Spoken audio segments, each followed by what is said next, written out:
waxaynu marka hore halkan aynu ka salaameynaa dhammaan madaxda kala duwan ha noqoto golayaasha kala duwan ee qaranka mas'uuliyiinta ama saraakiisha dawladda madaxda howlwadeennada jaamacadda aqoon-yahankeeda ardaydeeda ururada bulshada mudanta gobolka iyo dhammaan ka soo qaybgalayaasha rag iyo dumar iyo saxaafadda intaba aad baynu halkan uga salaameynaa Iftaax Ibraahim Sheekh baa la yiraahdaa sidoo kalena kamida odayada kamida board of directorska ama waxay mustambeedka institute-kan aad arkaysaan oo runtii deetana hadalka iba furkiisa laygu casuumay sideedaba sideen ognahay ka warqabka ama xogogaal noqoshada iyo gorfaynta arrimaha muhiimka u ah qofka bini'aadmiga shakhsi ahaan iyo bulsho ahaan waa xuquuq uu leeyahay waxaan ay qolada qawaaniinta ama guud ahaan maamulka ay yiraahdaan afka sharciga waa civil liberty inaad ogaatay kamid tahay xuquuqdaada waxaan filayaa waxaynu gorfaynaynaa arrin muhiim ah oo miisaaniyadda muhiim miyay tahay mise ma aha arrin la isweydiiyo ma aha sidaa daraaddeed xarunta ISIR oo taagan the Institute for Strategic Insight and Research oo xarun ra'yi curin waxa sanadkii toddobaad si istaba joog ah ugu foognayd falanqaynta miisaaniyadda dalka kana geysatay marar badan talooyin arrinka miisaaniyadda ku saabsan madashana tii kama duwana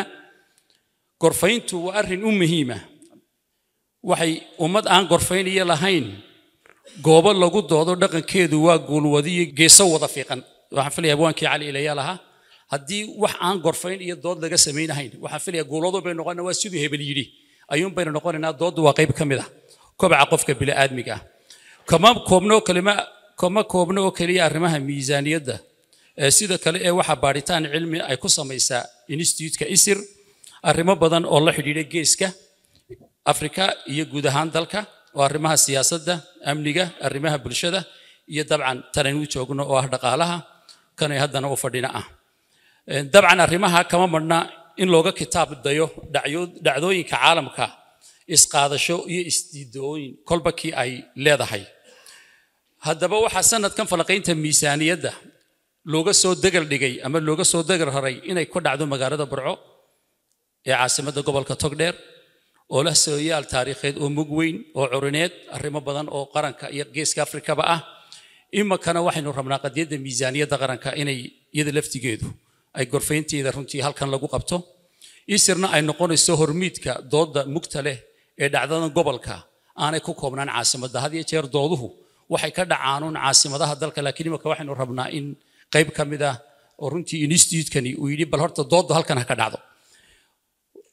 waxay isweydiin lahayd daba ujeedadanu ka leenahay maxay tahay miisaaniyaddan aynu ka doonaynaa waa kobcinta wacyiga miisaaniyadeed ee dalka guud ahaan iyo qof ahaan iyo gobol ahaan iyo degmo ahaanba asalka ama manbaca runtii miisaaniyaddu wax samada ka soo dega man wasalwa ma aha ee waa qadiyad ka unkanta dalka gudihiisa haddaba dhaqaalahaasi halkee uu ka yimaadaa qorshaha iyo qaybinta miisaaniyadda dalka sidee baa loo galaa sidee baa gobol ama hal la gobeeyo ama hal la degmeeyo ama hal la qaraneeyo sidee bay u dhacdaa se gobolkani kaalintu ku leeyahay sidaa daraaddeed waxa miisaaniyad oo dhan dhibteeda keena waxaynu ahno qaraabakiil gobolkiil qofkiil reerkiil degmakiil marka talaftigeeda bal miisaaniyaddeeda cabirada caynkaasana sideen uga eegnaa waxaan runtii hadalkeedii ku dheerayn maaye gorfayn doona khubaro aqoon u ah oo aynu arday u nahay waxa gardaadin doona oo aanay markii koowaad ahayn labaad ahayn saddexaad ahayn sanadkii toddobaad ay tahay Dr. Xasan Soodi aad garanaysaan isla markaana ah institute-ka directorkiisa ama gudoomiyaha institute-kan sidoo kale waxa soo jeedin doona Dr. Axmed Aadan oo isagana aad u wada taqaanaan oo isaguna qaybta finance-ka iyo qadadhiga qadiyada miisaaniyadda iyo saameynta ay leedahay asal iyo abkeeda halkay ka timaado waxa kale oo inala jooga laba khabiir oo ah gorfeeyaasha madashu leedahay waa hormuudka kulliyadda dhaqaalaha Cabdisamed Libaax iyo sidoo kale waxay inala tahay aqoonyahan hormuud hore Yusuf Goodir oo iyagu dhammaantood arrintan bal miisaaniyadda iyo budgetka iyo waxay ku fadhido iyo halkay ku ororto iyo sida loo qaybiyo inaga dhergin doona si inaguna hadhow aynu uga qaadano meelaha miisaaniyadu ka timaadan inaynu kobcino meelaha ay dhaliilaha leedahay inaynu ka toosino waxaan ku wareejinayaa Xasan salaamu calaykum waraxmatullaahi wabarakaatu furka iyo ujeedooyinka kooban ee gudoomiyaha macahadka كوميشنر عبد الفتاح وينسيي وحا راعي دونا كحيق دونا أستاذ أحمد آدم ayaa wuxuu 15 daqiiqo oo kaliya ku qaadan doonaa in buuga idin hor yaala horena laga yaabaa in aad si aragteen inuu si kooban u dul maro kadib panelka ustaad Yusuf Goodir iyo Cabdisamad Libaax ayaa iyaguna falanqeeyaal ka noqon doona annagoo idin xiriirin doona yar kadib idinka mikrofoonka leedin ku wareejin doona marka aragteen ama akhrideen iyo marka aad daawateen soo bandhiga ustaadku uu soo bandhigo ayaa halka ka arki doontaan dabeetana su'aalaha ka dhasha ayaa wax ka weydiin doontaan sida idinku cadaato waxaan ku wareejinayaa ustaad Axmed Sultan Aadan si kooban inoogu soo bandhigo nuxurka miisaaniyadda ku jirta buugaara arkistaan marka hore wuxuu ka kooban yahay laba buug oo miisaaniyadda qaranka ah oo waaweyn oo mid kastaaba 240 page iyo mid 200 page yihiin marka samirigaas intaas maanuna soo koobi doona hadii horta waxaan ka hadlaynaa horta waa miisaaniyadduna waa halka laga duulayo institution kasta ama qaran kasta waxa laga dheehdaa muraayada laga dheehdaa waxa weeyaan miisaaniyadiisa marka miisaaniyadda la helo wax la garanayaa halka loo socdo waxa la qabanayo iyo horumarka la doonayo in la gaaro hadii horumar jiro iyo hadii aan horumar jirinba haddaba falanqaynteedan maanta ama maxaa la miisaaniyaddan ama bandhigeenan wuxuu ka kooban yahay miisaaniyadda qaranka guud ahaan oo ka kooban 6 gobol ee Soomaaliland ee halka maapka ka arkaysaan ayuu ka kooban yahay waxaan lagu talagalay inay hagto oo miisaaniyaddaas ay ka muuqato ilaa iyo maxaa la 6 qodob halka ugu horeeya oo ka ugu horeeya yahay qorshe dhaqaale sida awadeed halka waxay nagu jira isagana horumarinta dhaqaalaha oo isagana maxaa la yiraahdaa kana mid ah maxaa la waxyaabihii kaameenka lagu galay ee xis dawladda nimanka joogta ay ka mid tahay qaybta dhaqaalaha in iyaduna miisaan gaar ah ay saaraysay oo qodobka saddexaad ama tirka saddexaad uu ka ahaa haddaba aan miisaaniyadda u galo halkan waxaan isba bandhigi doonaa oo jadduska idin muuqda uu sheegayaa laga soo bilaabo 2007 ilaa 2025 sida ay soo bedelaysay miisaaniyadda qaranku sanadkii ugu horeeyay 2017 oo kale 220 maraysay maanta waxaan maraynaa 556 milyan oo dollar weyn miisaaniyadda qaranku marka intaas oo isbedeladaas marka wax isweydiinana miisaaniyadda inta la eeg kordhisay kororka ay miisaaniyaddu koraysay ma la koraysaa horumarku ma la kordhaya si la kordhi maayo ama miisaaniyadda halka la marayay dhaqaalaha soo kordhaya halka marayay iyo ka maanta isbedelka inuu ka muuqdo ay dawladda baahan isbedelku uu muuqdo marka taasi waxa weeyaan waa guud yaana waa sida ku socdaan haddaba miisaaniyaddan maanta aan ka hadlaynaa ama aan soo bandhiganaa maxay kooban tahay labada buug ee miisaaniyadda qaranka waxay ka kooban tahay 4 qaybood qaybta ugu muhiimsan ama ugu horeysa waxa weeyaan miisaaniyadda dawladda dhexe oo 60% ah waxayna ugu xigtaa dawladaha hoose ee dalka waxay kooban yihiin 101 degmo marka miisaaniyadda waan arki doonaayo tirada kuma wada jiraan tiradaas laakiin qayb ka mid ah baa la geliyay iyadana maxaa loo gelin waayay ama maxaa looga tagay kuwa ka maqan su'aal kale waan dhaafaya waxa kale oo jira qaaraan bixiyaal ka mid ah miisaaniyaddan oo la soo geliyay sidaas oo kale waxa jira iyaguna hay'ado fara badan oo dalka ka shaqeeya oo mashaariic soo geliya isla markaasna aan ku xisaabsanayn oo aan miisaaniyadda qaranka ku jirin taasina waa su'aal kale maxaa loo gelin waayay kuwaas maxay ku maqan yihiin ama maxaa kuwa looga reebay miisaaniyadda iyaduna waa hawl kale oo iyaduna aan maxaa la yiraahdaa la isweydiin karo waxa jira hay'adaha iyaguna macaash ka sameeya marka hay'adaha macaash ka sameeya iyaguna waxa weeyaan waa 12 hay'adood waxa kamid ah wakaalada biyaha kala kamid ah haamaha shidaalka kamid ah dekada kamid ah madbacadda qaranka kamid ah marka kuwaasina waxay ku iyaguna maartay macaash ka sameeya public enterprise loo yaqaano oo iyaguna ka ah boqolkiiba waxay ka yihiin iyaguna boqolkiiba 7 markaas guud ahaan taas waxa weeyaan waa miisaaniyaddii qaybaheedii haddaba haddaan u gudbo dawladda dhexe oo taan doonayna inaan culays ka saarno oo ka kooban 61 institution 27 wasaaradood iyo inta kale oo ah laamo kale oo iyaguna la taxalluqa dawladda dhexe marka dakhligaas wuxuu ka soo galaa ama meelaha cashuurtaasi ciidda lagu qabtaa waxa weeyaan marka loo eego meelaha dakhliga cidda qabata ama sidoo ku yimaado waxa loo yaqaan international trade ama ganacsiga caalamiga waa waxa la dhoofiyay iyo wixii soo degay oo customs-ka ay la cashuurtaasi qabta oo cashuurta customs-ka ay qabtaan other taxes waxyaabo cashuuraha kale iyaguna ay dawladdu qabato adeega iyo agabka kale iyana wixii la cashuuro iyo mushaharka shaqaalaha oo aan ka war hayno boqolkiiba 6 in la cashuuro qofka soo shaqaala oo mushahar qaadanaya boqolkiiba 6 in laga qaado oo kaasina isaguna gaar bu jira waxa kale jira cashuurta kale iyana la yiraahdo cashuurta macaashka oo ka ah boqolkiiba iyaduna 3 ka marka guud ahaan dawladda dhexe miisaaniyadiisu halkaas ka timaada haddaan dhinaca gobolada eegno siyaara barbardhigno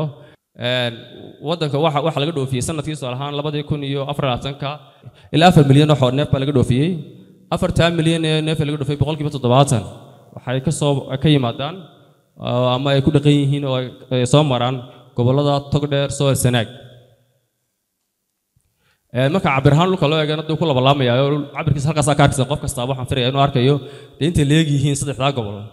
oo marka inta kale loo eego gobolada kale inta leeyihiin geographical marka loo eego sida awgeed marka halka waxa cad dimar sida ay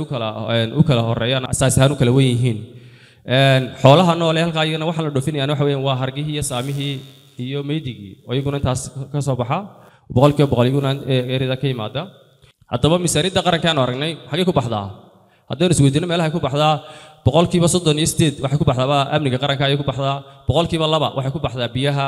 caafimaadka boqolkiiba 5 environmentka boqolkiiba 1 17 dhaqaalaha infrastructureka ama economiga ay waxaas boqolkiiba 5 ku baxa xagga dawladda iyo hay'adahaasna wax ku baxa maxaa la yiraahdaa 19 energy-ga waxa loo qoondeeyay boqolkiiba 1 inay ku baxdo tacliinta waxa laga qoondeeyay boqolkiiba 7 wax soo saarka dalka waxa loo qoondeeyay boqolkiiba 2 haddii aanu gudubno dhinaca hay'adaha waxa jira iyaguna hay'ado iyaguna 10 oo ku deeq bixiyaasha ama qaran bixiyaasha oo World Bank uu ka mid yahay 760 milyan ayaa ku jira miisaaniyadda lama yaqaano gobolka ay ka shaqeynayaan mashaariicda la gelinayo iyo cid go'aanka gaadhaysa miisaaniyadda ku jirta laakiin gobolka iyo ma goboleysna cid isticmaalaysa ama gobolka lagu horumarinayo iyaduna ma cadda miisaaniyaddu ma sheegayso haddii eegno dhinaca tan iyadana degmooyinka oo falqaynta dhinaca degmooyinka degmooyinka miisaaniyadda maadaama waxa ka mid ah miisaaniyadda dawladda hoose iyaduna ka mid ah halkaasina waxa weeye degmooyinka dalka aan soo eegno 101 degmo ay ka kooban yihiin degmooyinku 46 ka mid ah 45 ka mid ah ayaa miisaaniyadda qaranka ku jirta maanta ina hor taala 56 ka mid ahna miisaaniyaddu kuma jirto degmooyinkaas waxay kala baxaan A iyo B iyo C iyo D bay kala baxaan tusaalahaan oo kale A waa 7 B oo kale waa 5 maxaa la yiraahdaa AC oo kale inoo 11 haddii aan yiraahdo D oo kale iyadana waxa ugu badan 78 marka miisaaniyadda laftigeeda qaarna way ku jiraan qaarna kuma jiraan qaarna lagu soo daray qaarna laga tagay haddaba miisaaniyaddooda waxay ku baxdaa eedo quran yaraan la askareynay eedaasi boqolkiiba 67 waxay ku baxaan waxa loo yaqaano qarashka joogtada ah boqolkiiba 3 waxay ku baxdaa iyaduna horumarka haddii aan soo koobno haddaba miisaaniyadda waxyaabihii natiijada ah kolley way fara badan yihiin midhiga labaan ka sheegi doonaa miisaaniyaddani waxa weeyaan miisaaniyad iska qayb ah oo aan lahayn wax la yiraahdo miisaaniyad wax qabad aan ahayn marka perform waa wax la yiraahdo line item budget ama waa traditional wallahi line item budget macnaha item bay u taaltaalaa laakiin qofka shaqadan qabanaya waxa la yiraahdo qofka mushaarkan qaadanaya waxa la yiraahdo qabanaya ma cadda talabaad kale ma cadda ma A ama B ama C ba marka waxay weeyaan miisaaniyadda iska muhmala cid marka miiska fadhida ay go'aan gaaraysa oo haddii ay mushaar ku bixinayso haddii ay socodsiin ku bixinayso sahay safar ku bixinayso waxa la aliyo wixii ku bixinayso mana goboleysna waxa la aliyo wax gobolka Togdheer ama gobolka Saaxil ama gobolka Sanaag gobol kasta waa noqday wax gobol ah oo sheegaysa ma jirto miisaaniyadaasi waxaan halkan dib u yari eegaya iyada dawladda hoose Burco maadaama iyadu aan Burco joogno waxaan soo qaatay iyada si specific ah soo qaatay inaan ilgaara ku eegno miisaaniyadda dawladda hoose Burco horta waa 5 milyan la 5 milyan 2 milyan oo ka mid ah waxa weeyaan mushaar shaqaale oo gibid wax ku baxaysa mushaar shaqaalaha oo noqonaysa boqolkiiba 39 taas markaa waxay ku tahay dhibaato dawladdii hoose markasta waxa dhacaysa in amaah raadiyaan marka bishu dhamaato ay bangigii amaah u doontaan dadweynaheena waxaan ku sugaynaa anaguna inay xino qabtaan oo adeeg inoo qabtaan marka iyaduna bangigii bay ka amaahanayaan oo wax laga yaabaa in markay bishii soo gaadhayna maayarkii iyo waraaqay iyo bangigii tagaan yiraahdaan bal bisha naga sii bixi waqti badan ay ku qaato tadabana bishii dambana sidii loo bixiyo marka taasna caqabad dhaqaale ayaa jirta oo aad iyo aad u baahan taas oo sababay kale dagaaladii ka dhacay dhinaca bariga waana ta keentay markaa inay deymo yimaadaan iyo dhakhtarka cusbitaalka Burcaba oo labadaba dee culays dhaqaale oo aad iyo aad fara badan ayaa haysta una baahan kuwa in dib laga fikiro guntiga gabadhii miisaaniyadda sanadeedka tan dhaaftay laakiin waxaan u baahanahay in miisaaniyadda soo socota ee sanadka 2026 ee sanadka gudihiisa la diyaarinayo inaan u diyaar garowno oo gobol ahaan aan u diyaar garowno iyo waxqabad ahaan oo aan kula xisaabtano maadaama gobolka ama soo saaro miisaaniyadaasi gobolka ugu weyn ama gobolka ugu muhiimsanahay oo xoolahay la dhoofinayay ama la cashuurayay ay ka soo baxso gobolka Togdheer ama gobolada galbeedka waxaan la gobolada bariga waxaan u baahanahay marka taasna in isha lagu hayo intaas aan ku soo koobayaa